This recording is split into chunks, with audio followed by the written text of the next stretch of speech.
Hi guys, welcome back to my channel. If this is your first time here, welcome to the Gemini squad. Anyways, my son name is Salifa Mombi Kaira.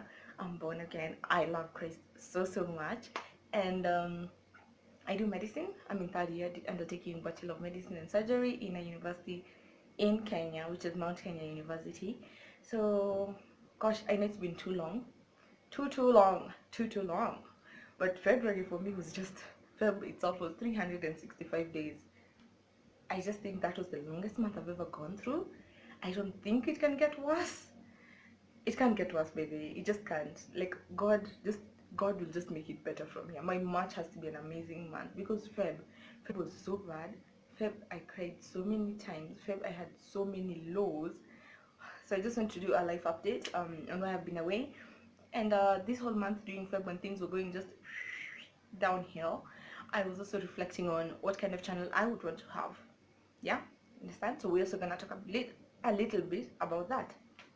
So anyway, so Feb started for me by I got a stalker, and that was just the single most creepiest, weirdest moment and scariest moment in my life. I was genuinely so scared. The first night, I couldn't sleep all night long. Like I went to bed around 4 a.m.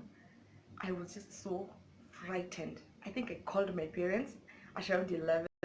So the event happened at around 8, 8 to 9, about 8 to 9 p.m. And then I went home. Okay, it happened when I was at home, when I was in the old apartment I used to live in. So at around 11, the person comes back and knocks on my door, and I was just so scared. I just called my parents. I told them I wasn't able to sleep all night because this guy had he had issued some indirect threats. So I was so scared. Immediately after that, less than a week later, I moved out. This was the second low of my life now. So the first low was that I had to move out an apartment I was perfectly comfortable in, one that was beautiful, one that I loved with all my heart. I just had to move out because I didn't have a choice. I was too scared to even go out of my own house during the day. That's how scared I was. I can really get scared. So that was the first love of my life. That was the single most scariest point of my life. I really hope I never meet this person ever again. Although they told me they go to MKU, but we're in different schools because I didn't even tell them what school I am in. And I'm praying to God. I really believe God will not send this person on their way to my channel. And I thank God that I was able to move out. I was able to, for a while, feel peace. For a while. Anyway, so that was the first low. The stalking experience, which was very scary. But if you watched you know how stalking can get scary and creepy. Mine wasn't that serious, but it was it was in its own way scary enough. It really was. And you can't undermine another person's experience. Someone else might have taken karate and they're like, go, I would have hit him. But me, I haven't taken karate or any of those. To me, I was just there scared. I think that's all I want to say about that. Honestly, that's all I want to share about that experience. I haven't told a lot of people because I'm not so comfortable. I can't just walk up to someone in my class and tell them this happened. So I've just told a few close people. One of my friends thought I was exaggerating. I wasn't. I know I exaggerate about a lot of things, but this is just not one of them. Let's go to the second law. So the second law was this one just hurts me. Like every time I think about it, it just hurts me. The second law was my phone. My Nokia X6 fell into the bathroom when I was moving out, and it died. It just crashed. It crashed. It went just like that. My parents were mad for a while. I was mad at me for a while. That was the single hardest. What? How do people survive without phones in university? Okay, at least by then I had my laptop, so I could read with my laptop, yeah? But I couldn't tell what time class was, so I had to like walk to the time I think class was, the time you find class bounce, and no one tells you. Okay, how can they even tell you? And I don't live close to anyone. My closest friend lives about 15 minutes away. Yeah, so she can drop into my house every day to tell me whether this class has bounced. She has her own things going on. So I used to shop for class, find out class is 1 hour later, or shop for class and find out the class bounced, or there's an extra class, and I have no idea that I couldn't communicate with anyone. Not that. I think the only people I communicate with the way are my parents. You know, people I'm in constant communication with and one friend. But that was the single hardest moment of my life. My parents were so mad because that phone was brand new. Of course, I feel like they had the right to be mad because I was somehow careless. My reasoning was when I was moving out, I don't want to lose my phone in the mix and in the jumble of moving out. So I slipped it into my back pocket and just packed things. So just to the point I want to go to the washroom and I forget I had my phone in my back pocket. And it just fell, people. It just fell. It just fell in the washroom. It didn't even stay in water for more than 30 seconds, but it's gone. Anyway, it's just a material possession. This week I saw an article saying if you won't carry it to heaven, don't focus too much on it on earth. So anyway, it's gone. It's fine. We're doing okay. We have this one that can vlog. So that was the other reason I didn't vlog for a while, because I didn't have a camera. I didn't even have a phone. I didn't have a phone and I didn't have a camera while they were vlogging. That was really, really difficult. I prayed so hard that phone would get fixed. But I'm telling you, it's this, I for a moment I even felt like the devil was just attacking my life to make me go back to my old life. And I'm not going back, no matter how many trials and temptations I get, I am still remaining rooted, dug in Christ. I'm not going back. So that was really the second most difficult point for me. Let's move on to the third. So the third most difficult time of my life, the law, the law this month. So I just moved into this perfect apartment, close to school, 5 minutes away from school that is, and it has this amazing view. Smaller than my old apartment, but it was great. I was happy. Things were going great. Let's just say things were going great.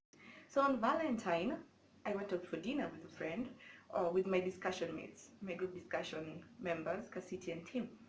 So we go for dinner at around 7, and then we eat, you know, I'm having a good time, I'm enjoying. We finished our dinner, so we take a tuk-tuk back home. So I reach home at around 10. I find our caretaker about to close the gate. So I rush in, I ask him to open for me, so he opens for me. So, you know, I walk back to my apartment, I find my door open. So my first thought is like, oh my God, there's someone in my house. No, my first thought was actually, I left the door open. But then I distinctly remembered my best friend passing me my padlock and keys to lock the door from outside when we were about to leave, because she had come to my place to help me get ready and take a few photos of me. So she had passed me the padlock and I was very, very sure. I remembered locking. So I found my door open. I just left the door open first, came, went around the house to check if there's anyone, you know, just in case there's anyone. My reasoning was I can run out of the door fast because I've left it wide open, because this person has just like returned it. Then the second thing I noticed, my bed is completely unmade, and I had made it. Like, I distinctly remember making it, because I don't make my bed often, which is something I'm gonna work on. But I'm just those people who chores are work. I have to remind myself, make your bed, which is getting easier to remember. But on that day I had made my bed, so I find my bed unmade, my shoes taken from my these mini wardrobes and just thrown on the floor in the middle of the room, the box under my table pulled open, and like someone was searching through things. And then I just look at my study table and I nearly faint. My laptop is gone. I remember feeling like I was about to just drop on my knees and fall. You know those moments when you feel like this cannot be happening? I was about to pinch myself and confirm it wasn't a dream. My laptop was just gone. My MiFi was gone. I had hardly had that thing for 1 month and it was gone. It hadn't been a month, honestly, because I had bought bundles for 1 month and they were going to expire on 28th of Feb. And then it was just gone, just like that. Oh yeah, so he tells me I'm going to replace both screens for you, it's going to be 3,500. And there's a 10% chance that your second screen will break. So I'm like, okay. So I pray, oh my God, just help my screen not be the one, no, the 10%. I was with my sister, but my sister had come to visit, my younger sister. So I was really praying. So he goes, he removes, and then he tells me, your bottom screen was also cracked, because the phone had really cracked in that area. I don't know how mom dropped it, because the screen protector was cracked, the screen itself was cracked, and apparently even the lower screen was cracked, so I had to get a brand new screen. And I'm just gonna call my dad, because he had already brought an issue about giving me money for to replace the screen initially, because I'm the one who destroyed my old phone, otherwise you didn't spend this money. And my mom tells me she has no money. Gosh, at that moment, I remember I couldn't even speak. I just kept quiet, told him, "Sawa, nitakuja nikipata do." I left my phone, told my sister we need to pass by the church that I can pray. I didn't even want to speak. I didn't even want to say anything. I just wanted to go, have a conversation with God, cry, because at that moment I felt, you know what, this month has been too much. It's just been too hard. Too many things have happened. That's what I honestly felt. I felt, God, I've had enough. I just need a break. I just need you to back me up, pull me up, strengthen me, give me a good moment. I just felt so bad. That was actually last weekend. It wasn't even too long ago. It was last weekend. But anyway, my dad softened his heart. He sent me money. I went and replaced my screen. So that's how tough this month has been. That's how tough.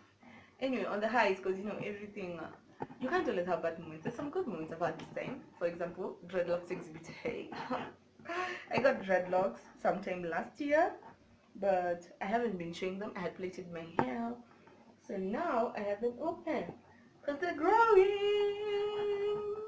They're growing, and I love them, and I like them. I love them. Another thing is that a close friend of mine got born again, which is amazing, like amazing. We just need more people coming to Christ. We just need more people coming to God. Another amazing thing that happened, I was given the opportunity to lead Bible study twice this month, and I just thank God for that opportunity. I just thank God. In everything I do, I just hope God's name and God's glory will always be seen, not my own. So it was really amazing. I was really scared at first. I felt like I wouldn't have the words, but God just enabled me to have the words. He gave me the words He wanted me to talk about and to preach. And I thank God for that. Another thing, I finished my discipleship class. Which was really amazing. What else? Signs are high. I think that's it. That's it. Anyway, I'm back to YouTube. I know it's been a while. I'll be doing videos constantly. Now all I need is just Wi-Fi. Because the school hasn't been having Wi-Fi by the day. The school hasn't been having Wi-Fi in the anatomy lab, and that's why I spend most of my days in. That should also be a low by the. It hasn't been having Wi-Fi, so I don't know how I've been uploading. I'll be uploading things, but my Wi-Fi was stolen. But anyway, God will provide a way. So about my YouTube channel, I want to have a YouTube channel where I talk about university life. I show you what university life is like. Considering I'm in third year, we have 3 more years to show you university life. Another thing is, since I'm a born again Christian and I love God and I want to speak about God in every aspect of my life currently, I just want God to be seen in every area. Once in a while, we'll be doing a video about things I learn, especially in youth forums. My church usually has these events called RE, which is Raising Eagles, where the bishop talks to us about youth related things. The last time we had one, my favorite one was done in January, where we learned effects of sex before marriage. We also learned on relationships, how to know you're ready for a relationship, such things. We even had a panel discussion, which was really great. So next month, which is March, we're going to be doing how to know you're marrying a fool. I'm really interested in seeing that because I don't want to marry a fool and I don't want to be a fool. So we'll also be doing that. We'll also be doing random videos on things I like. Yes, but our main focus will be me at school, God, and randomness. Yes. So thank you so much for watching. See you next time. And I promise it won't be too long from now. Bye. Mwah.